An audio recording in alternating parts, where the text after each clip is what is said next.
What is up, you guys? My name is Orion with Move More, Eat Better, and today we're going to dive into the New York Times article that goes over the link between highly processed foods and brain health. This thing just came out a couple weeks ago. It's a pretty good article that does a little deep dive on this topic. When I'm done going over it, I'm going to offer up some of my practical solutions that you can implement to move the needle with your health. So let's get into the article.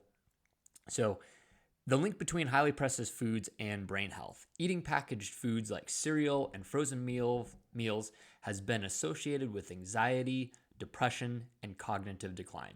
Scientists are still piecing together why. Well, I can basically tell you why it's crap food that you're putting into your body. So let's see what they have to say specifically on this article. All right, so it starts off. Roughly 60% of the calories in the average American diet come from highly processed foods. We've known for decades that eating such packaged foods like some breakfast cereals, I wouldn't even say it's some breakfast cereals, it's pretty much all breakfast cereals, snack bars, frozen meals, and virtually all packaged sweets, among many other things, is linked to unwelcome health outcomes like an increased risk of diabetes, obesity, and even cancer. All right, so they got that part right. Yes, eating crap food is going to lead to it's going to lead to diabetes, obesity, and a lot of metabolic dysfunction. So they got that part right. Let's dig in a little bit more here. But more recent studies point to another major downside to these often delicious, always convenient foods. They appear to have a significant impact on our minds too. Yes, I would agree with that. What you put in your body is going to directly affect how you feel, how you look, how much energy you have. So, yeah, a lot of things right there are pretty spot on with that statement right there. Research from the past 10 or so years has shown that the more ultra processed foods a person eats, the higher the chances that they feel depressed and anxious. I find this very almost cyclical, so to say, because you feel like crap, you're going to eat more crap. And it's just this vicious cycle that continues to go and go and go. So the foods you're eating cause depression and anxiety, which you eat to alleviate depression and anxiety. So the two things are kind of feeding off each other right there in this just vicious cycle right there. So back to the article, a few studies have suggested a link between eating UPFs, ultra processed foods, and increased risk of cognitive decline. What's so insidious about these foods, and how can you avoid the mental fallout? Scientists are still working on answers, but here's what we know so far. Well, I can tell you the answer right now. It's just don't eat those foods. But the thing about it is there's a ton of profit involved with the processing and the manufacturing of these food-like products. So when you look at what they're saying here as far as, well, what's the answer? What do we do? Scientists are still working. Well, the solution is just stop eating them. But no one really comes out and just says that. They kind of dance around this in these type of articles. I like this part of the article. So what qualifies as an ultra processed food? In 2009, Brazilian researchers put food on a 4-part scale from unprocessed and minimally processed, like fruits, vegetables, rice, and flour, to processed oils, butter, sugar, dairy products, and some canned food, and smoked meats and fish. And then you have the third category, which would be the ultra processed foods, which includes ingredients that are rarely used in homemade recipes, such as high fructose corn syrup,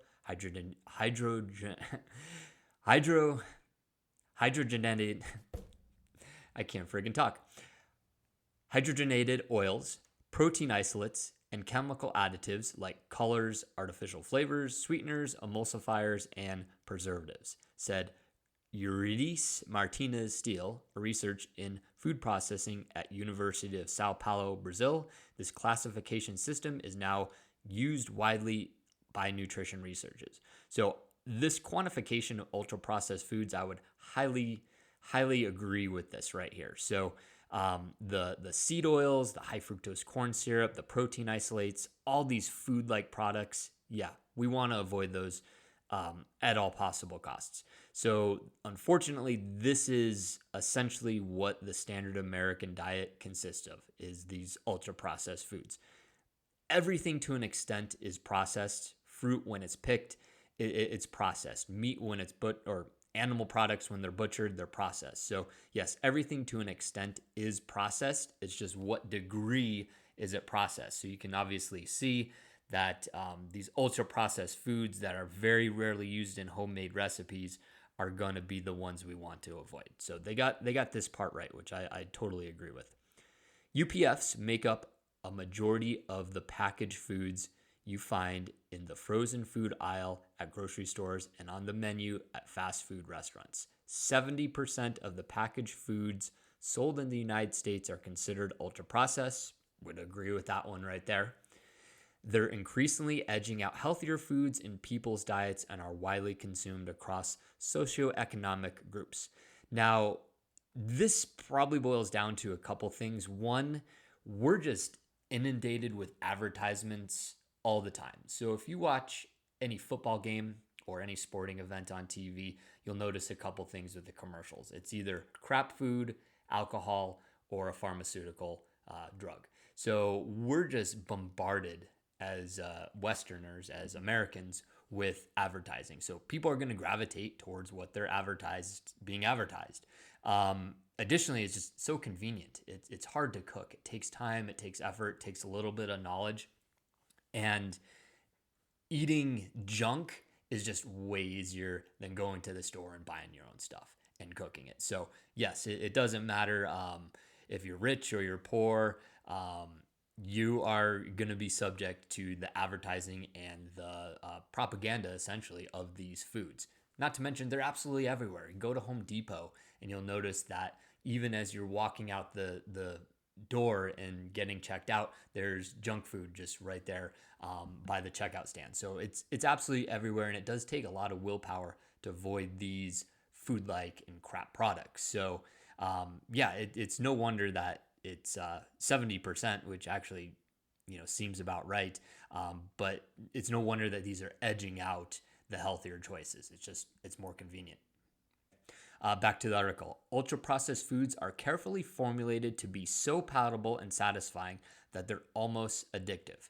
100% agree with that. I would also say they're also produced to be as profitable as possible. So people are making money off this. People are making a lot of money off of this. And they're also making money off of us being unhealthy. So it's kind of we're getting it on both ends here. All right.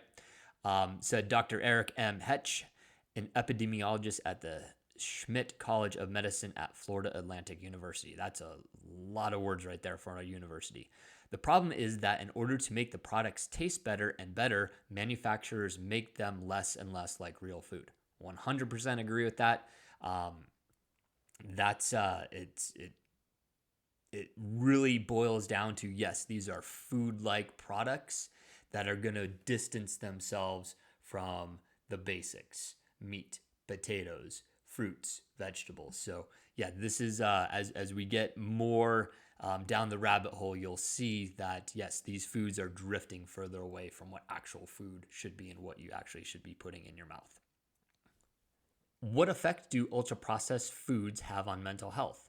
Recent research has demonstrated a link between highly processed foods and low mood. One 2020 study of over 10,000 adults in the United States, the more UPFs participants ate, the more likely they were to report mild depression or feelings of anxiety, which is so ironic that we're depressed, stressed, anxious, and we're eating food that makes us stressed, depressed, and anxious. So it's this vicious cycle, really vicious cycle. There was a significant increase in There was a significant increase in mentally unhealthy days for those eating 60% or more of their calories from ultra-processed foods. This is not proof of causation, but we can say that there seems to be an association. I would just summarize that up to yes, it is probably causation, in addition to not moving enough, being sedentary, not exercising, not getting out into the natural sunlight, lot of contributing factors to that one right there. But yeah, it seems to be that the food is making us depressed, it's making us stressed, it's making us anxious, and therefore we're going back to that same food in order to self-medicate and make ourselves feel better. New research has also found a connection between ultra-processed food consumption and cognitive decline. A 2020 study that followed 11,000 Brazilian adults over a decade found a correlation between eating ultra-processed foods and worse cognitive function, the ability to learn, remember, reason, and solve problems. Yeah, agree with that, and probably not being physically active, sedentary, that's probably adding to that, although Brazilians are probably way more active than any American is. So, but yeah, you could probably draw in a correlation there between the food and cognitive decline. Well, we have a natural decline in these abilities with age. We saw that this decline accelerated by 28% in people who consume more than 20% of their calories from ultra-processed foods. So yeah, definitely a link between what you eat and your brain function there. And then the article goes on and it talks about this MIND diet. I'm assuming that's an acronym for something, but it says which is rich in whole grains, green leafy vegetables, legumes, nuts, berries, fish, chicken, and olive oil, which I find ironic because whole grains, green leafy vegetables, legumes, nuts, those are going to be inflammatory. Vegetables and nuts right there. So that's maybe compounding the issue right there. I like the berries, the fish, the chicken, the olive oil. I'd like to see meat on that list right there. Maybe some starches on there, but yeah, they're kind of over the target in that regards. But yeah, it's ironic they're suggesting something that's also contributing to inflammation as well. Greatly reduce the dementia risk associated with consuming ultra-processed food. So yes, if you eat food that is grown or minimally processed or has very few ingredients in it, you are going to feel better, look better, and probably not have the mental and or cognitive decline that you would associate with eating ultra-processed foods. And then lastly, why might ultra-processed foods have this effect? It's unclear. Many high-quality randomized studies have shown the beneficial effect of nutrient-dense diet on depression, but still we do not fully understand the role of food processing on mental health.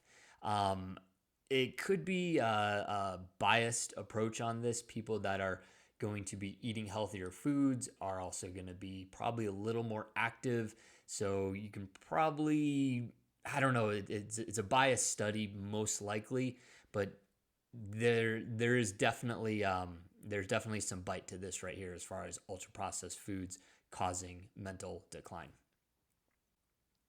And then they go on to talk about fiber and gut health, and fiber helps feed the good bacteria in the gut. Fiber is also necessary for the production of short chain fatty acids, the substances produced when it breaks down in the digestive system and which play an important role in brain function. Okay, the gut-brain connection there, I can agree with that to an extent. But yeah, if you're eating good quality single ingredient vegetables, fruits, and meat, you shouldn't have a problem with your digestive system and your natural flora of your gut bacteria right there. And then this to me would be the smoking gun. Chemical additives in ultra-processed foods might have an impact on gut flora.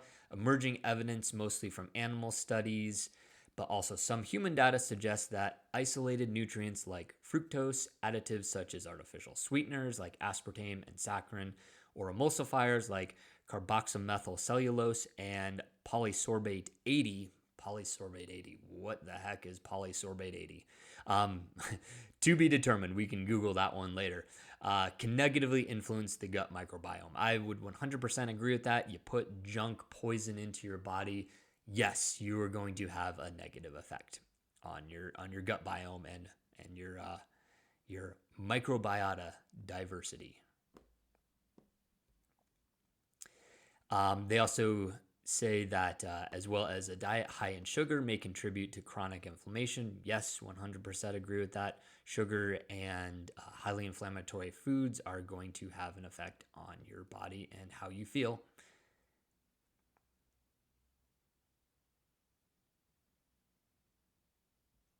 And then the last paragraph here kind of summarizes it pretty good. It's also worth considering the possibility that the link between highly processed foods and mental health works in both directions. Diet does influence mood, but the reverse is also true. When you get stressed, anxious, or depressed, you tend to eat more unhealthy foods, in particular ultra processed foods that are high in sugar, fat, and chemical additives. So, yes, this self medicating with junk food, alcohol, I'll throw that into the mix, is really having a profound effect on stress, depression, anxiety, and then we go for those foods, and it just is a continual cycle and fueling itself. And then lastly, the article goes into how to recognize ultra processed foods. The best way to identify ultra processed foods is to read the product labels, a long list of ingredients, and especially ones that include ingredients you would never use in home cooking are clues that the food is ultra processed. 100% agree with that.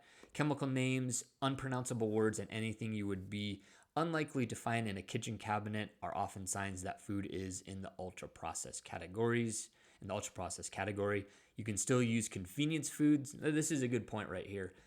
You can still use convenience foods to make cooking easier without resorting to ultra processed foods. Products such as canned beans, frozen vegetables, pre-cooked brown rice, or canned fish are all shortcut ingredients that fit well within the scope of a healthy diet, provided there aren't any industrial items on the ingredients. If the added ingredients are one you would not use yourself, like herbs, spices, salt, or cooking oils, that's an indication that the food, while processed, is not inherently bad for you. So yeah, basically concluding the article was saying that even though you are maybe buying something that's processed or canned, it's not the end of the world. It's definitely better eating something that's highly processed and has a lot of seed oils, sugar, and refined carbohydrates in it. That's going to be the better choice, is going for the canned alternative for fresh food. All in all, I thought the article was pretty good. It was well written, very easy to understand and relate to.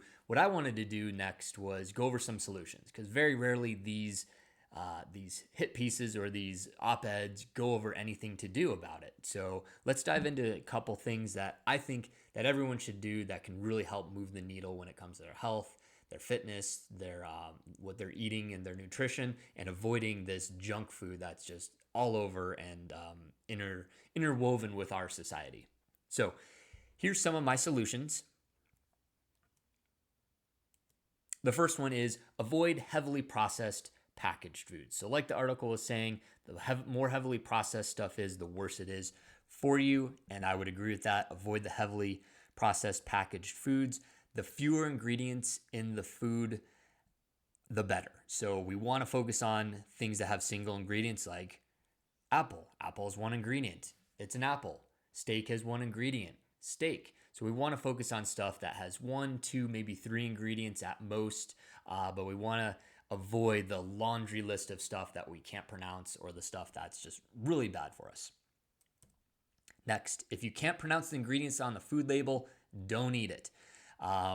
If you need a chemistry degree to interpret a food label, it's best to probably leave that package of junk food on the shelf at the grocery store. Stay away from any restaurant that has a drive-through. If you can stay in your car and cruise up and get the food out of the window and just keep going, that's probably not a good restaurant that you want to frequent on a daily basis. So let's stay away from those restaurants that have drive-throughs or convenience associated with them.